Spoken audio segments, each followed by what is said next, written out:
नमस्कार दोस्तों, मेरा नाम है विशाल और मैं आप सबका स्वागत करता हूं आज स्टॉक बॉक्स के बिजनेस स्टैंडर्ड एनालिसिस वीडियो में। इस वीडियो में हम सिंपल लैंग्वेज में डिकोड करके बताते हैं कुछ इंपॉर्टेंट न्यूज़ जो आपके लिए इंपॉर्टेंट है as an investor, as a citizen and as a student. शुरुआत करते हैं सबसे पहली खबर से। ये है G7 EU plan to ban restart of Russian gas pipelines. बहुत ही सिंपल हेडलाइन है, सबको समझ में आ गया होगा कि G7 और EU यूरोपियन यूनियन ने मिलकर प्लान किया है कि वो बैन करेगा restart of Russian gas pipelines. अब रशिया के कुछ पाइपलाइंस है, आई गेस सबको पता होगा, जिनका नाम था नॉर्ड और इसी में अलग अलग नंबर्स थे।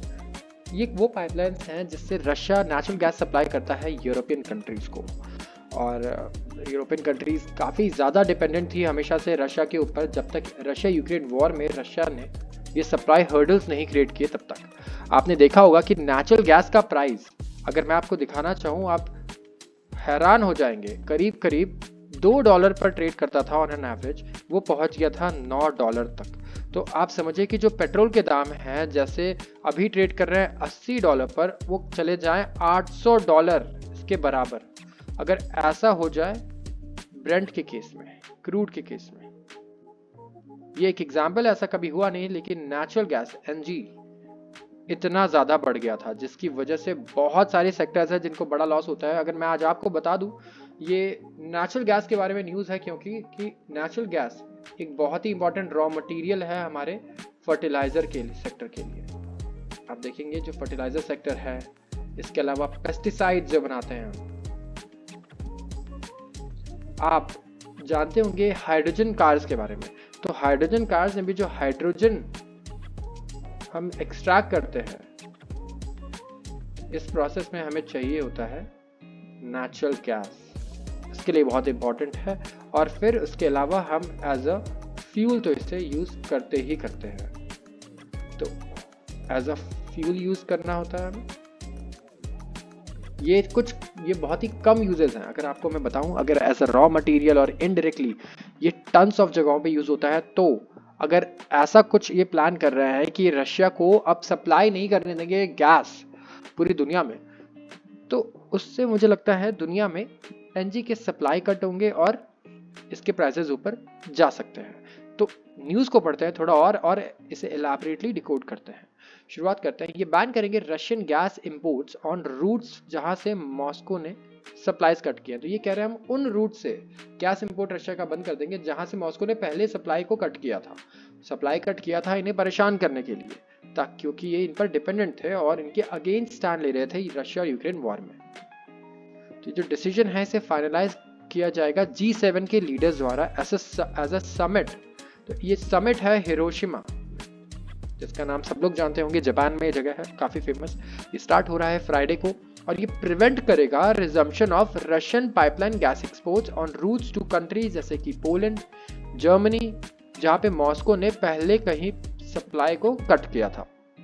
बहुत ही सिंपल न्यूज़ है, सबको पता होगा रशिया यूक्रेन वॉर के टाइम पे पोलैंड और जर्मनी को रशिया ने सप्लाईज कट कर दिए थे। उन्होंने कहा था कि हमारे पाइपलाइन में मेंटेनेंस का काम चल रहा है और हम सप्लाई नहीं कर पाएंगे, सिर्फ 20% सप्लाई करेंगे, जिसकी वजह से मारा मारी हो गई थी जर्मनी में। स्पेशली सारी इंडस्ट्रीज कितनी सारी बंद हो रही थी और लोग सर्दियों में भी हीटर नहीं चला पा रहे थे और वहाँ बहुत ही एक्सट्रीम विंटर होता है। तो इस तरीके से इनका प्लान ये है कि ये रशिया पे दबाव डालने के लिए और उनके प्रॉफिट को कम करने के लिए ये चाहते हैं कि इनसे गैस ना खरीदी जाए जिन कंट्रीज को इन्होंने परेशान किया है उनके द्वारा।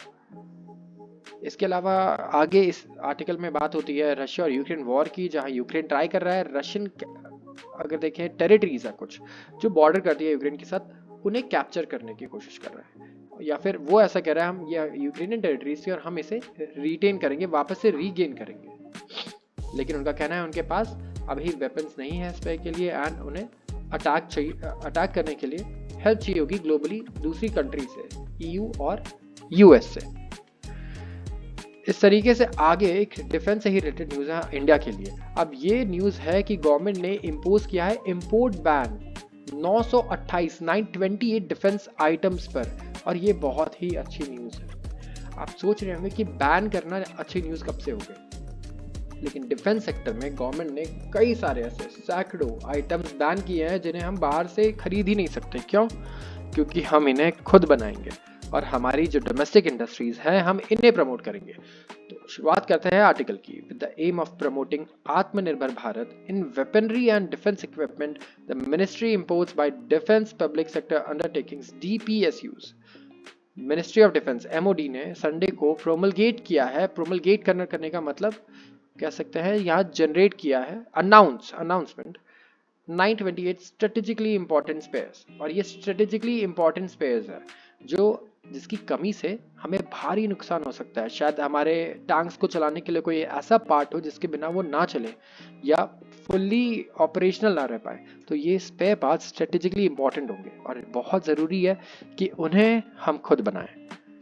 इसे कहा गया है fourth positive indigenisation list. Indigenisation का मतलब होता है इंडिजिनसली प्रोड्यूस करना, मतलब खुद लोकली। इसमें 715 crore worth of high and materials होंगे और स्पेयर्स होंगे, जिसका इंपोर्ट परमिट तभी सिर्फ एक स्पेसिफिक डेट तक होगा। अगर आप चाहते हैं कि डिफेंस सेक्टर अच्छे से ग्रो करे तो आपको ये तो करना ही होगा कि बाहर से जो इंपोर्ट कर रहे हैं उनकी लिस्ट निकालो और बोलो कि ये आइटम्स हम खुद बना सकते हैं, हम पहले इन्हें खुद बनाएंगे। अगर हम नहीं बना पाते हम तब बाहर से इंपोर्ट करेंगे। इनसे कौन सी कंपनीज को फायदा हो सकता है मैं आपको स्पेसिफिकली नहीं बता सकता, लेकिन अगर आप इन्वेस्ट करना चाहते हैं या स्टडी के लिए भी आप देखें, ये इंडिया की सबसे बड़ी डिफेंस कंपनीज हैं। HAL, Hindustan aeronautics, Bharat electronics, Bharat dynamics, उसके बाद मैसगॉन डॉक, इन्होंने तो बहुत अच्छा परफॉर्म किया है अपने IPO के बाद से। आप इनका चार्ट भी देख सकते हैं। कोचिन शिपयार्ड सबके नाम पर रहता है ये। भारत अर्थ मूवर्स अनलिमिटेड BEML, इन्होंने भी, ये सारे मल्टी बैगर स्टॉक्स अगर मैं आपको बताऊं। MTR टेक्नोलॉजीज, बहुत ही बेहतरीन स्टॉक्स जिसे ISRO के कुछ एग्जीक्यूटिव्स हैं रिटायर्ड, वो चला रहे हैं। सोलर इंडस्ट्रीज, ये स्टॉक्स बहुत ही फंडामेंटली अगर मैं कहूँ तो बहुत अच्छा है, लेकिन निवेश के लिए आपको ये खुद स्टडी करना होगा या किसी रिसर्च एनालिस्ट से संपर्क करना होगा। लेकिन मैं आपको बस ये बता सकता हूँ कि ओवरऑल ये कंपनीज ट्रस्टेड हैं और ये टॉप 10 कंपनीज हैं डिफेंस सेक्टर में। तो ये जो न्यूज़ अगर आप पढ़ रहे हैं, आपको सिर्फ न्यूज़ को पढ़ना नहीं है बस से, लेकिन उससे एक प्रोसेस बनाना है सोचने का। इस इंफॉर्मेशन को आप कैसे यूज़ करते हैं उसे प्रोसेस करके एक आउटकम डिसाइड करना है। तो इससे जैसे कि अगर मान सकते हैं, अगर इतने मटेरियल्स और हम लोग इंपोर्ट नहीं करने वाले, खुद बनाएंगे, तो कौन कौन सी कंपनीज है इस लिस्ट को आप एक बार पढ़ के देख सकते हैं जो ये आइटम्स बनाती हैं। ज़रूर उन्हें आगे ज़्यादा फायदा होगा। क्यों? क्योंकि ये प्रोजेक्ट्स उनके पास ही आएंगे। तो इस तरीके से आप इसे प्रोसेस करके मनी में कन्वर्ट कर सकते हैं, एक अच्छे इन्वेस्टमेंट में कन्वर्ट कर सकते हैं। सो ये न्यूज़ इसमें आप देखिए आगे, सो फार 7031 आइटम्स है जिसे इंडिजिनाइज किया गया है। तो डिफेंस सेक्टर क्यों इतना अच्छा परफॉर्म कर रहा है, क्यों मल्टी बैगर स्टॉक्स दे रहा है, आप समझ गए होंगे। MOD का जो डेटा है उसके अकॉर्डिंग डिफेंस इंपोर्ट्स 36.7% कम हो गए हैं इंडिया में कैपिटल एक्सपेंडिचर में से, और ये डेटा था 18 और 19 का, तब ये 36.7% थे और अब हो गया है 46% कम। So it's even better, almost 50% जो है बजट का, कैपिटल एक्सपेंडिचर का हम कम कर चुके हैं इन आइटम्स को बैन करके। सो बहुत अच्छी न्यूज़ है।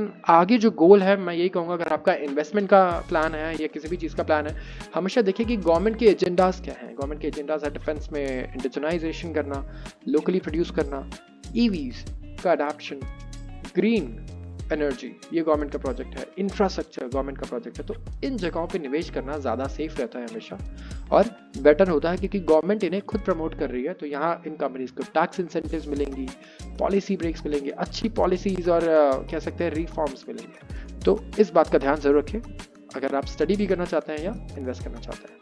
तो आज के लिए बस इतना ही। अगर आपको ये वीडियो पसंद आया हो तो इसे ज़रूर अपने फ्रेंड्स के साथ शेयर करें।